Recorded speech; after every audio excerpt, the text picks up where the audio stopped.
90% kidney damage হওয়ার আগে কেউ টেরই পায় না যে তার কিডনিতে কোনো সমস্যা হয়েছে। তো যখন আপনি টের পেলেন আপনার কিডনিতে প্রবলেম, সো অলরেডি 90% গন।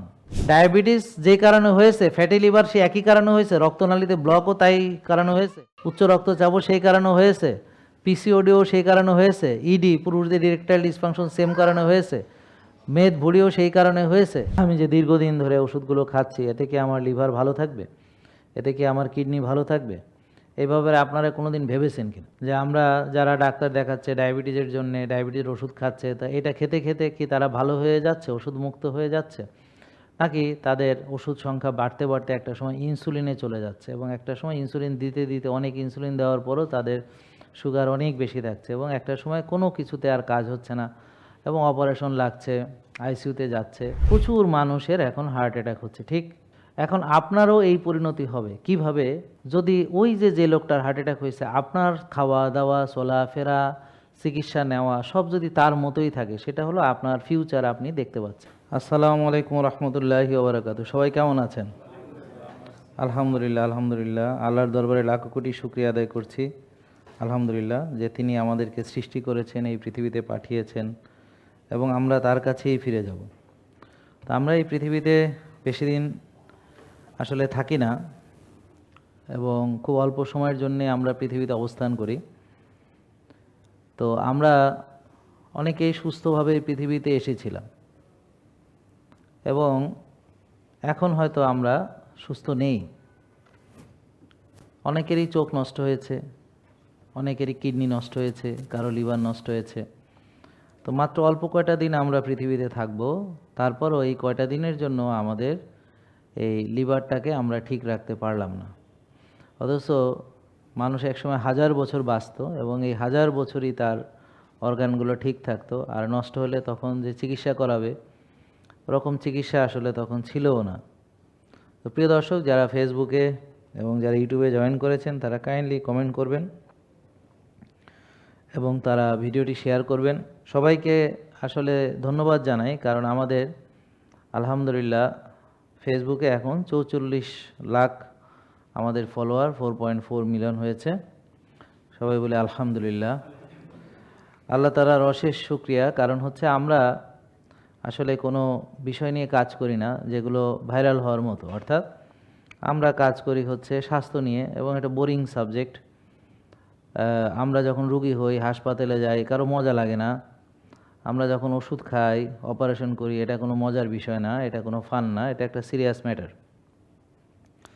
আর যেখানে ভালো কাজ আছে সেখানে লোকের সংখ্যা কম, কেননা সাধারণত আমরা দেখি যে ভালো কাজে লোক কম পাওয়া যায়, বিশেষ করে নিঃস্বার্থ ভালো কাজগুলোতে।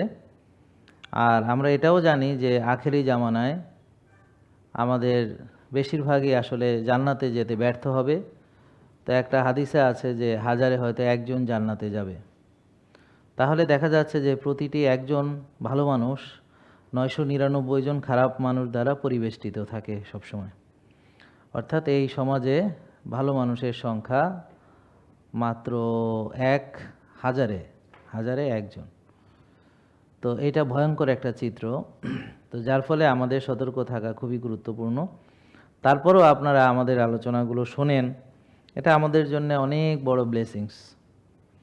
এটা অনেক বড় আমাদের জন্য একটা ব্লেসিংস, কেননা আপনারা ভালো কাজে আছেন, আর ভালো কাজ ছড়ানো এটা আমাদের ইমানি দায়িত্ব।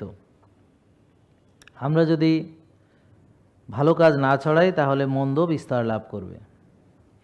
পৃথিবীতে আপনি কখনো খারাপকে বাদ দিয়ে দিতে পারবেন না। খারাপ থাকবে, ভালোও থাকবে, আলোও থাকবে, আধারও থাকবে। আমাদের কাজ হচ্ছে ভালো কাজের পরিমাণ বৃদ্ধি করা। আর আমরা যদি এতে ব্যর্থও হই তবুও আমরা সফল হব, কেননা আমাদেরকে আল্লাহ তাআলা ধরবেন না যে আমাদের সফলতার জন্যে, বরং তিনি আমরা চেষ্টা করেছি কিনা সেটা দেখবেন এবং তিনি আমাদের ক্ষমা করবেন। হযরত নূহ আলাইহিস সালাম 950 বছর দাওয়াত দিয়েও কয়টা মানুষকে তার দলে আনতে পেরেছেন?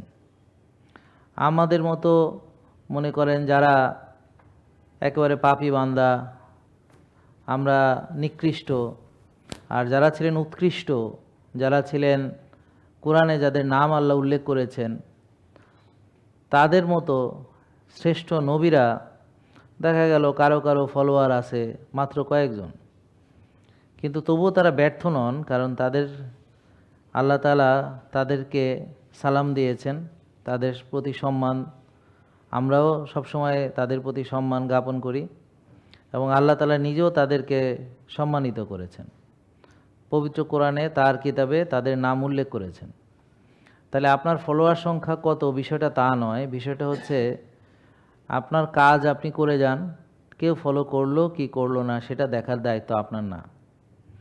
আপনার চেষ্টা আপনি করে যান, এটাই হচ্ছে আপনার কাজ। তা আপনারা আজকে এখানে যারা উপস্থিত আছেন, তারা কি আপনাদের জ্ঞানের আলোকে আপনাদের জীবন যাপন করেন, নাকি সবাই যেমন করে তেমনই করেন? যেমন খাওয়ার ক্ষেত্রে এই খাবারটা আপনি খাচ্ছেন, সেই খাবারটা আপনার জন্যে সঠিক হবে কি না সেটা কি আপনি কখনো ভেবেছেন, নাকি সবাই যেমন খাচ্ছে আপনিও তেমন খাচ্ছেন? বা আপনি কখন ঘুমান, এটা কি সঠিক কিনা, নাকি আপনি সবার মতো দেরি করে ঘুমান? আপনি কি বুঝে খান, নাকি সবার মতো বারবার খান? আপনি কি মানসিক প্রশান্তির চর্চা করেন, নাকি সবার মতো টেনশন দুশ্চিন্তা করেন? আপনি কি নিজের শরীরের যত্নের জন্যে কিছু করেন, নাকি সারাদিন বিভিন্ন কাজে ব্যস্ত থাকেন, শরীরের প্রতি খেয়াল থাকে না? আপনি কি রোদ্রে যান, ঘাসে হাঁটেন? আপনি কি নিজের যে ভবিষ্যতে কি হবে, অর্থাৎ যে এইভাবে এখন চলছেন সেটা নিয়ে কখনো ভেবেছেন? আপনি কি কখনোই এরকম চিন্তা করেছেন যে আমি যেভাবে চলছি আরও এরকম আমার মতো যারা একইভাবে চলে, অর্থাৎ তারা সাদা ভাত খায় আমিও সাদা ভাত খাই, সাদা রুটি তারা খায় আমিও সাদা রুটি খাই, সয়াবিন তেল তারা খায় আমিও সয়াবিন তেল খাই, এবং আমরা মোটামুটি একইভাবে চলি যেভাবে সবাই চলে।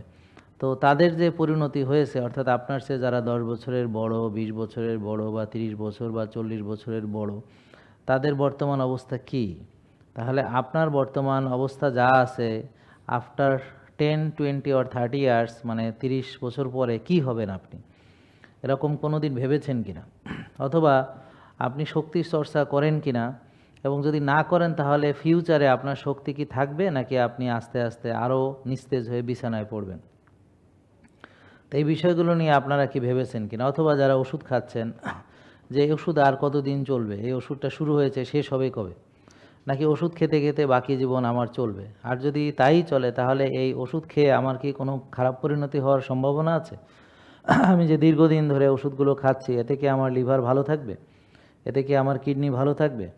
এইভাবে আপনারা কোনো দিন ভেবেছেন কিনা যে আমরা যারা ডাক্তার দেখাচ্ছে ডায়াবেটিসের জন্যে, ডায়াবেটিসের ওষুধ খাচ্ছে, তা এটা খেতে খেতে কি তারা ভালো হয়ে যাচ্ছে, ওষুধ মুক্ত হয়ে যাচ্ছে, নাকি তাদের ওষুধ সংখ্যা বাড়তে বাড়তে একটা সময় ইনসুলিনে চলে যাচ্ছে, এবং একটা সময় ইনসুলিন দিতে দিতে অনেক ইনসুলিন দেওয়ার পরও তাদের সুগার অনেক বেশি থাকছে, এবং একটা সময় কোনো কিছুতে আর কাজ হচ্ছে না, এবং অপারেশন লাগছে, আইসিইউতে যাচ্ছে, এবং একটা সময় গিয়ে সব অর্গানগুলো তার ড্যামেজ হচ্ছে, লিভার, কিডনি, চোখ, হার্ট, হ্যাঁ, ব্রেন, নার্ভ, পা, গিরা, মাজা, পেট, সব কিছু। তো আপনাদের কাছে কি মনে হয় যে এগুলো নিয়ে আমাদের কি ভাবা দরকার কিনা? তাহলে আমরা কি ভেবেছি কিনা? আমরা কি ভেবে ভেবে আমরা মানে প্রতিদিন আমাদের রুটিন সাজাই? আমরা কি খাবো, এটা কি জ্ঞান ভিত্তিক খাবার, নাকি সবাই যেমন খায় তাই খাই? আমরা যেভাবে চিকিৎসা করি, এটা কি আমি আলাদা কিছু করি, নাকি সবার মতোই করি? এবং যারা চিকিৎসা নিচ্ছে দীর্ঘমেয়াদে, তাদের যে পরিণতি হচ্ছে, আমার কি সেটাই হবে, নাকি আমার ভিন্ন কিছু হবে? তা আমাদের কি উচিত নয়, ধরেন এখন আমি চলে গেলাম কল্পনা করে যে এখন আমি হার্ট অ্যাটাক যেখানে চিকিৎসা হয়, আপনি সেখানে চলে গেলেন জাতীয় হৃদরোগে। কল্পনা করুন আপনার একটা রুগী আছে আইসিইউতে বা সিসিউতে, তো ওখানে গিয়ে দেখবেন আপনার রুগীটাকে ঢুকাবেন, এখন সিট নাই, কেননা অনেক রুগী ওখানে আছে, আপনার রুগীটা ঢুকাতে পারছেন। তো হয়তো বলবে যে আর একটু অপেক্ষা করেন, দেখবেন একটু পরে একটা লাশ বের হয়েছে, একটা রুগী মারা গেছে, তারপর একটা সিট খালি হয়েছে, আপনাকে দিছে। ওখানে দেখবেন এরকম প্রচুর লাশের গাড়ি বের হয়ে যাচ্ছে, আবার অ্যাম্বুলেন্স ঢুকতেছে, আপনি ওখানে দাঁড়িয়ে কল্পনা করে আপনি ওখানে চলে যান মনে মনে, যে দেখেন এই অবস্থা কিনা। আর যদি না হয় একদিন সরাসরি চলে যান, গেলে আর কি অসুবিধা, একটা দিন একটু দেখেন। তো ওখানে গেলে কি দেখবেন, সমানে লাশের গাড়ি বেরোচ্ছে, অ্যাম্বুলেন্স ঢুকতেছে, লাশের গাড়ি বেরোচ্ছে, অ্যাম্বুলেন্স ঢুকতেছে, লাশের গাড়ি বেরোচ্ছে, অ্যাম্বুলেন্স ঢুকতেছে। তাহলে প্রচুর মানুষের এখন হার্ট অ্যাটাক হচ্ছে, ঠিক? এখন আপনারও এই পরিণতি হবে কিভাবে? যদি ওই যে লোকটার হার্ট অ্যাটাক হয়েছে, আপনার খাওয়া দাওয়া, চলাফেরা, চিকিৎসা নেওয়া সব যদি তার মতোই থাকে, সেটা হলো আপনার ফিউচার আপনি দেখতে পাচ্ছেন নাকি, বুঝেন নাই? তো আজকে একজন কার্ডিওলজিস্ট, ওনার একটা লেকচার শুনলাম, তো উনি বলতেছেন যে, আমি এটা আগেও বলেছি যে 90% কিডনি ড্যামেজ হওয়ার আগে কেউ টেরই পায় না যে তার কিডনিতে কোনো সমস্যা হয়েছে। তো যখন আপনি টের পেলেন আপনার কিডনিতে প্রবলেম, সো অলরেডি 90% গন। তো এখন 1% সমস্যা আপনি জানেনই না, 2% জানেনই না। তো যখন জানেন অলরেডি 90% শেষ। আর একটা উদাহরণ দিই যেটা স্পষ্ট বুঝতে পারবেন, সেটা হলো, ধরেন আপনার কোনো একজন পরিচিত, তিনি বুক ব্যথা নিয়ে প্রচণ্ড কষ্ট নিয়ে হাসপাতালে ভর্তি হয়েছেন। সকালেও তিনি জানতেন তিনি একজন সুস্থ মানুষ, তামিম ইকবালের মতো মাঠে খেলতে গেছে, মনে করেন সে কোনো রোগ নেই, সুস্থ।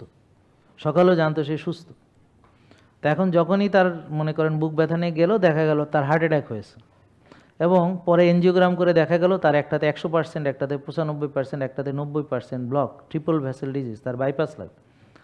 তা এখন ওই লোক সকালেও জানতো না যে ওর একটা ব্লক 100%। তা এখন একটা ব্লক 100% কি এক রাতে হয়? হয় কি? তাহলে নিশ্চয়ই কারো 35 বছর লেগেছে, কারো 50 বছর লেগেছে, কারো 55 বছর লেগেছে।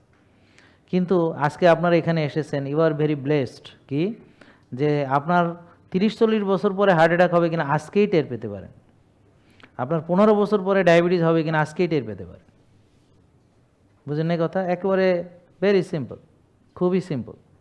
তাহলে এইরকম একটা জিনিস আপনার কাছে থাকার পরেও আপনারা এখানে আসেন না, মর্যাদা দেন না, এটা ভয়ঙ্কর।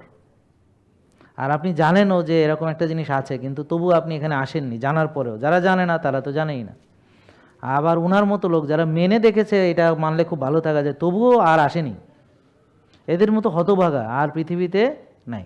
তাহলে বেশি খেলে, বলেন বেশি খেলে, বারবার খেলে, টেনশন করলে, রাত জাগলে, অলস বিলাস জীবনযাপন করলে, নিয়মের বাইরে চললে, মানে বিশৃঙ্খলা, হ্যাঁ, তাহলে কোষে ওভারলোড হয়।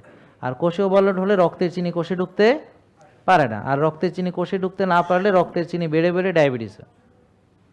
মানে রক্তের চিনি বেড়ে গেলে তার নাম কি? ডায়াবেটিস। তারপর ধরেন আপনি খেলেন, অতিরিক্ত চর্বি জমা হলো লিভারে, সেটার নাম কি? Fatty liver. তা অতিরিক্ত চর্বি জমা হলো ফ্যাটের মধ্যে, তাহলে এটা কি? মেদবুড়ি। এখন মেয়েদেরও মেদবুড়ি আছে, অনেক ছোট মেয়েদেরও মেদবুড়ি আছে, ফ্যাটি লিভার আছে, পিসিওএস আছে, পিসিওডি আছে, হ্যাঁ, অনেক ছোট ছোট মেয়েদের এখন মাসিক হচ্ছে না, কারো বুকে লোম হচ্ছে, কারো দাড়ি হচ্ছে, কারো মোচ হচ্ছে, কারো ওভারিতে সিস্ট হচ্ছে, ইনফার্টিলিটি ইত্যাদি। এটা একটা কমন প্রবলেম। এবং তার মেজাজ খারাপ, তার মানে শক্তি নাই, সে হাঁটতে পারে না, এনার্জি পায় না, কী কারণে মন খারাপ বলতে পারে না, এটাতে মাইন্ড খায়, ওটাতে মাইন্ড খায়, সেটাতে মাইন্ড খায়, কিছু হইলে বুক ধড়ফড় করে, কলজা কাঁপে, মনের মধ্যে নানা নেগেটিভ চিন্তাগুলো আসে, আর ফিউচার সম্পর্কে নেগেটিভ প্রেডিকশন করে। সোজা কথা হলো, সে না খাইলে কিছুক্ষণ পর পর তার একটু বেশিক্ষণ না খেয়ে থাকলে তার মাথা ঘুরে পড়ে যাওয়ার মতো অবস্থা হয়, আর খাইলেও শরীরটা আরও দুর্বল লাগে, খারাপ লাগে। তাহলে এটা কোনোটাই তার ভালো লাগে না। তাহলে এই রোগগুলো কেন হচ্ছে বুঝতে পারছেন? অনিয়মের ফলে, ভুল খাবার দাবার খাওয়ার ফলে। আর কোরআনে বলেছে হালাল তয়েব খেতে, তাহলে খবিশ খেলে রুগী হব। বলা হয়েছে 1 ভাগ খেতে, বেশি খেলে রুগী হব। বলা হয়েছে যে মুমিন, শক্তিশালী মুমিন আল্লাহর কাছে বেশি প্রিয়। তো যারা শক্তির চর্চা করে না তারা দুর্বল হবে। যারা যা খাচ্ছে অতিরিক্ত সেটাকে ব্যবহার বা বার্ন করছে না তারাও রুগী হবে। তাহলে এখন ইসলাম সম্মত তো কোনোটাই না। তারা রাত জাগে, তারাও না। যারা এশার পরে ঘুমায় না, তারাও না। যারা 5 ওয়াক্ত মসজিদে যায় না, তারাও না। বুঝতে পারছেন? তারা দিনকে দিনের মর্যাদা দেয় না। দিনে বলছে তোমরা রিজিক অন্বেষণ করো, আর রাতে বলছে তোমরা বিশ্রাম নাও। যারা উল্টা কাম করে, যে রাতে সারা রাত রিজিক অন্বেষণ করে, সারাদিন পরে ঘুমায়। তাহলে এই যেই মানে কথাগুলো আমি বললাম, তো কোনোটাই সায়েন্টিফিক না। অর্থাৎ যারা রুগী হচ্ছে তারা যেই জিনিসটা ফলো করছে, ইটস নট সায়েন্টিফিক। এটা ইসলাম সম্মতও নয়, এটা বিজ্ঞানসম্মতও নয়, আর তার পূর্বপুরুষরাও এরকম করে নাই। ডায়াবেটিস যে কারণে হয়েছে, ফ্যাটি লিভার সে একই কারণে হয়েছে, রক্তনালীতে ব্লকও তাই কারণে হয়েছে, উচ্চ রক্তচাপও সেই কারণে হয়েছে, পিসিওডিও সেই কারণে হয়েছে, ইডি পুরুষদের ইরেকটাইল ডিসফাংশন সেম কারণে হয়েছে, মেদ ভুঁড়িও সেই কারণে হয়েছে, ওজনও সেই কারণেই বেড়েছে। বুঝতে পারছেন? দুর্বলও সেই কারণেই হয়েছেন, বুক ধড়ফড়ানি একই কারণে হয়েছে, ঘুম নষ্ট একই কারণে হয়েছে, হাড় ক্ষয় একই কারণে হয়েছে, মাজা ব্যথা সেম কারণে হয়েছে, গিরা ব্যথা সেম কারণে হয়েছে, বুঝতে পারছেন? হ্যাঁ, শত সমস্যা আপনার হয়েছে সেম কারণেই হয়েছে। এখন আপনি যদি এই নিয়মগুলো ফলো করেন দেখবেন কোনো প্রবলেম আশা করি আর ইনশাল্লাহ থাকবে না। জেকে লাইফস্টাইল লিমিটেড, ওষুধ মুক্ত সুস্থ জীবন।